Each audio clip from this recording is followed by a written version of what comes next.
So, in the second stanza, let us continue. The people, the villagers who were assembled there, okay, who had come in plentitude, they were telling that they had a belief that because of the scorpion bite, the sins of the speaker's mother, sins of which birth? The previous birth, okay, would be burnt away that night. That means this shows that the speakers had a belief in the previous life, in the afterlife. They had a belief that people had a life before this, and the sufferings that we have in this world, okay, it's because of the evil deeds of our previous life. Okay, they had a belief like that, and that night they wished that the sins that the speaker's mother had committed in her previous birth would be burnt away. How it would burn away? It is because of the pain that she was suffering. That pain will burn away all her sins of her previous birth. And that pain was, how did it come? Because of the stinging of the scorpion. As the scorpion had bitten her, as the scorpion had stung her, she was suffering from unbearable pain. And the speakers and the villagers believed that that pain will ultimately free her from the sins of her previous birth. That was a belief that they had within them, okay, among them. They said, may your suffering decrease the misfortunes of your next birth, they said. And they had another belief that because of the suffering in this birth, due to the scorpion bite, her sufferings, our misfortunes, the bad things that were going to happen in her next birth would be curtailed. Okay, that would become less. That means there is a connection. See, students, there is a connection between the three births: the birth before this life, present life, and afterlife. Okay, so three lives are linked to each other according to the belief, the superstitious belief of the villagers. Okay, that was a belief in them, and they believed that in this life, as the scorpion had bitten her, it will result in the decrease of washing away or removing, erasing away of the sins of her previous birth, and make her ready for a better life in the next birth. Means the suffering will mitigate, or the suffering will decrease her misfortunes of the next birth in her afterlife. Clear? May the sum of all evil, balanced in this unreal world, against a sum of good, become diminished by your pain, they said. Now, they had something to say about the present life also. They are telling that sum of all evil, that every human being, we have to admit that no human being in this world is perfect. Each one of us has done something wrong in this human life, okay? Because if we are perfect, we will go to the level of God. So to err is human. There is a saying like that. So the people there who had assembled, the villagers, they are telling that made a sum of all evil, balanced in this unreal world, against a sum of good, become diminished by your pain, they said. That means in a person's life, one does good things and one does evil things also. So because of the scorpion bite, the speakers believe that her there will be a proper balance. Okay, whatever evil that she had done in this world, in her life, present life, that will be balanced because of the suffering that she was undergoing. Okay, will be diminished, will become less by the pain that he was going through. She was going through a, you may say, excruciating pain, a tremendous pain because of the scorpion bite. And they believe that because of this pain, her evil will be balanced. Okay, there will be a good balance between the evil doing and the good doing in her life. May the poison purify your flesh of desire and your spirit of ambition, they said, and they sat around on the floor with my mother in the center, the peace of understanding on each face. So, what they were telling, they were again wishing that the poison might purify the flesh of the poet's mother. Okay, the poet knew the speaker, the people had a belief that the speaker's mother, okay, like every human being, she also was a victim of desire. She also was a victim of ambition, every person has desires in his life. Okay, every person has ambition in his life. Every person has love for material objects. Once we take birth in this life, we all cannot be saints, or we cannot be people who shun the material life, who shun love for material objects. We live in this world where we are entangled with responsibilities. We are entangled. We also feel in our heart there are desires. We want to get power in our life. We want to get up in the ladder of success. So this lady was also no different. Okay, she was also common lady. She was not a saint. So she also had desire, earthly desire. She also had ambition in her life. But the villagers are telling that according these things are not good, and this poison will purify her flesh. Okay, that desire and ambition had made her flesh impure. They believe like that. Like, they believe, they had a villagers had a belief that too much of desire, too much of ambition uh, makes the flesh of a human being impure. Now, because that day she was stung by a scorpion, that poison is going to work like a medicine. That poison is going to purify her flesh. Purify it of what? Purify it of her earthly desire and earthly ambition. That means she will become a pure soul. How means you cannot say, can it be right, students? There's no rationality in that. But the villagers belonging to remote area, they had such belief. Okay, they harbored such beliefs in their life. So superstitious beliefs that the poison will make the lady pure, her flesh will become pure. Okay, um, they said they sat around on the floor with my mother in the center. So how were the arrangement? The mother was in the center. She was lying, and all the villagers were assembled around her. They were all sitting around her on the floor with my mother in the center. The peace of understanding on each face. There was each face of the villager, there was a piece of understanding. That means they had consoled themselves. They had tried to justify, they had tried to find out some positivity out of this incident. They tried to bring some, you may say, a good outcome, and they were all trying to console each other. They were trying to pacify the situation by telling that's good that the scorpion had bitten her. She will be free for a better journey in the next life. Her the sins of her previous life will be washed away, and in this life also whatever sins she had committed, her flesh will become pure. Like that, they were trying to console themselves and pacify or make the situation calm and composed, and that is why that was seen reflected on their face. Initially they were very distressed. They were trying to find out the scorpion. Now they were quietly settled down. They were talking, but there was understanding on the face of each villagers. Okay, that was the scenario. Villagers were sitting encircling the speaker's mother. She was in the center, and the villagers were encircling the speaker's mother, sitting around her. On the floor with my mother in the center, the peace of understanding on each face. More candles, more lanterns, more neighbors, more insects, and the endless rain. See how the poet Ezekiel is writing: more candles, more lanterns, and more people were coming. Some people who lived far away in the other end of the village. Probably by the time the word had spread everywhere that the speaker's mother was bit by a scorpion, all of them, leaving aside their course, they were coming, they were thronging. More candles, more lanterns, more neighbors, more insects, and the endless rain. More insects were also coming.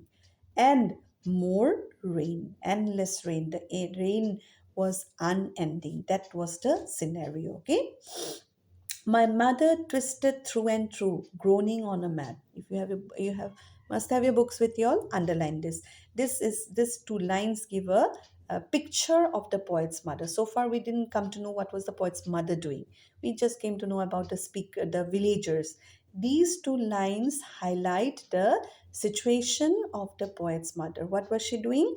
Twisting, turning this side, that side, through and through, groaning, uttering cries of pain on a mat. She was sleeping on a mat, and she was groaning, crying in pain. This side, that side, she was trying to turn, not finding any peace, any comfort. Okay.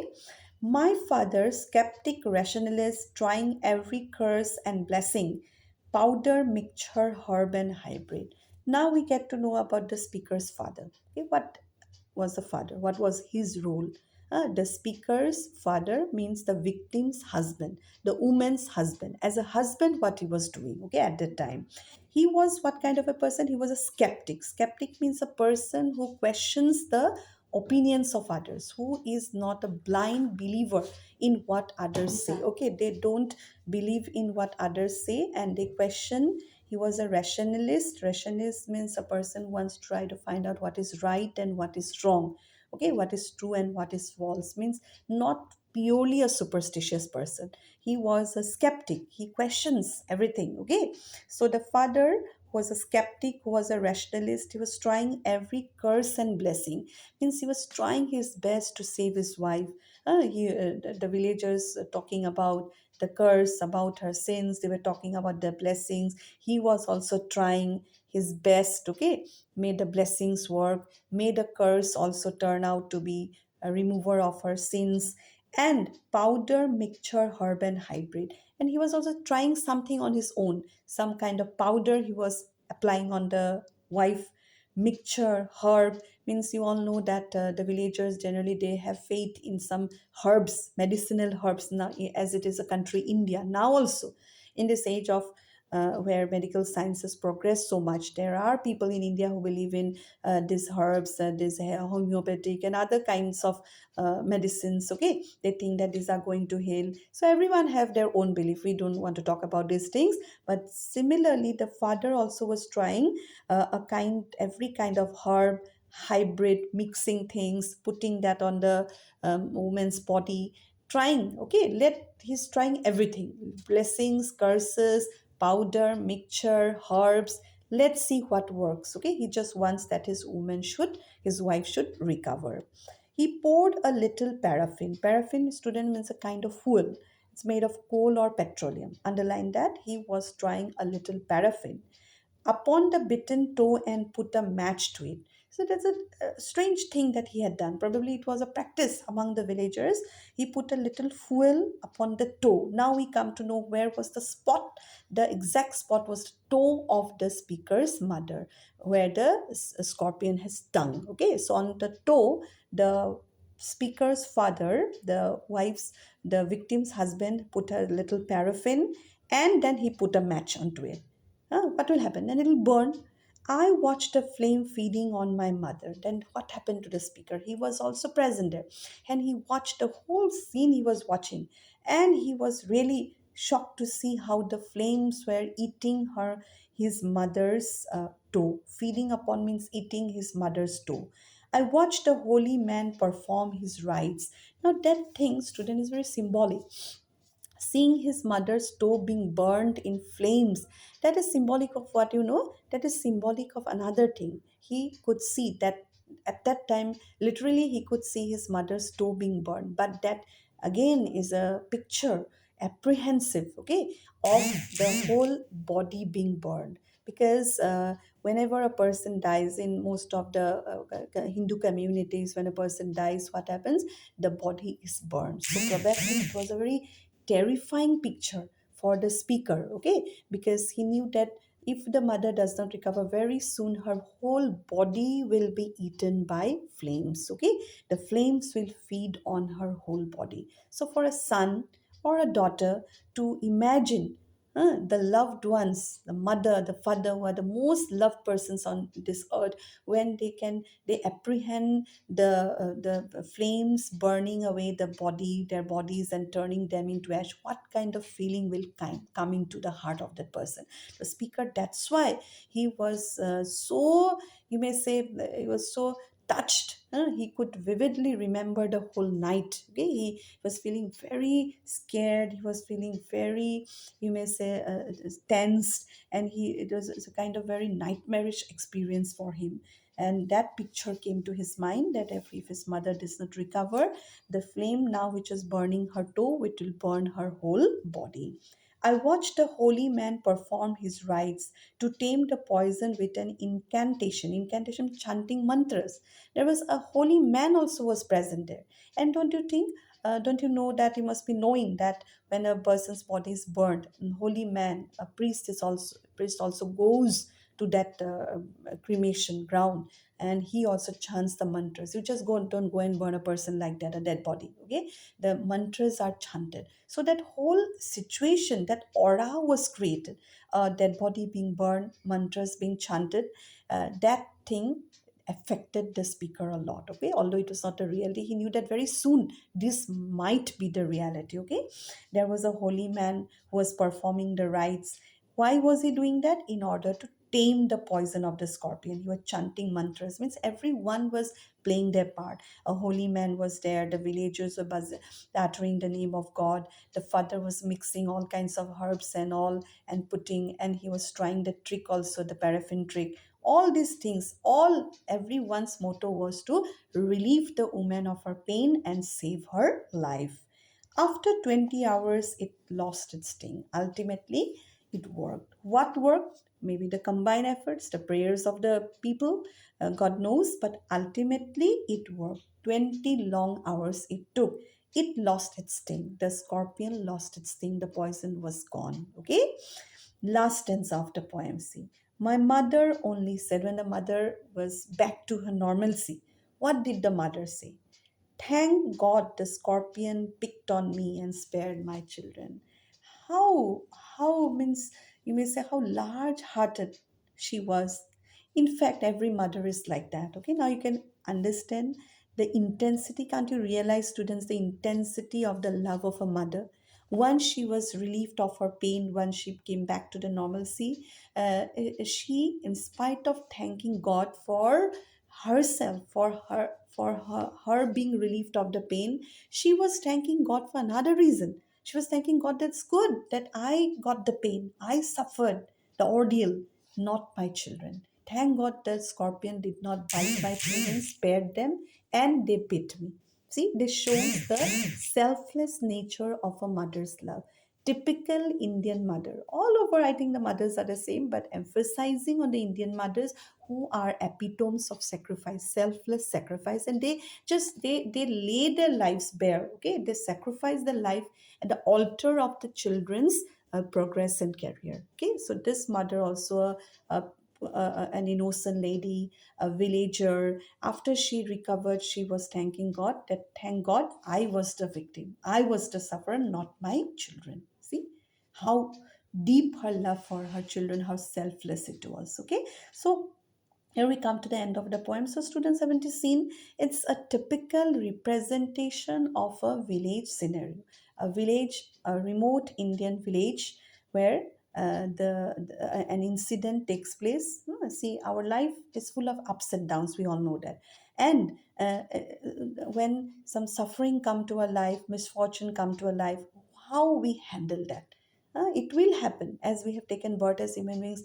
Life cannot be a bed of roses. We have to confront misfortunes, and the you may say the attitude of the people towards this misfortune. The poet Nissim Isgil provides a very vivid picture of the attitude of the villagers towards a misfortune happening in the life of a fellow person. Okay, we get everything here. The intensity of the pain, the beliefs of the people, their actions. Okay, the role of the father, the feelings of the speaker, the son, and ultimately the you may say the attitude of the mother. Okay, her feeling. Yes, so the I think the title is also very appropriate. After completing the poem, we come to know Night of the Scorpion. That everything, ultimately, whatever we have come to know, there was the outcome of one particular incident, that was the biting of the scorpion. So we may say that that night we may name it after the scorpion, Night of the Scorpion. Okay, students, read the poem once again line by line and see if there are any doubts.